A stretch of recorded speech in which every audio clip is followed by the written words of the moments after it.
Assalamualaikum warahmatullahi wabarakatuh. Brother and sister, hashtag. Cara jaga kereta, ya sekarang contoh jadi ini kita ada contoh apa itu Toyota Answer. Toyota Answer ni check engine dia menyala. Jadi model ni menggunakan OBD1. Okey, OBD1 bukan OBD ataupun OBD2 yang menggunakan 16 pin. Tapi dia menggunakan berapa belas pin pun aku tak ingat dah. Tapi dia panggil OBD1. So aku tunjuk kau orang macam mana nak check, macam mana nak baca dia punya ni. Okey. Okey, jadi model ni memang duduk kat sini kalau kau nampak ni ni tu dia. Okey, konektor dia. So kita akan pacak dia dekat sini. Okey, dekat lubang 1 dengan lubang 3, lebih kurang macam tu lah. Jadi kau orang kena pacak dia betul-betul. Okey, kau orang kena pacak. Sekejap aku cocok dulu sini satu. Alamak.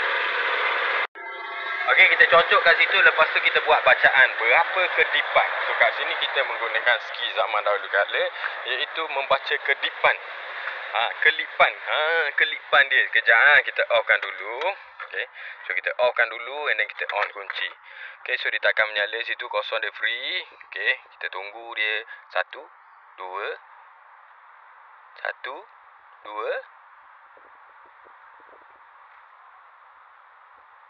1 2. Okey, so dia mengeluarkan memang macam tu lah. Sama ada dia dua kelipan. So kita kena cari apa itu 2 ataupun 1 2 ataupun 2 2.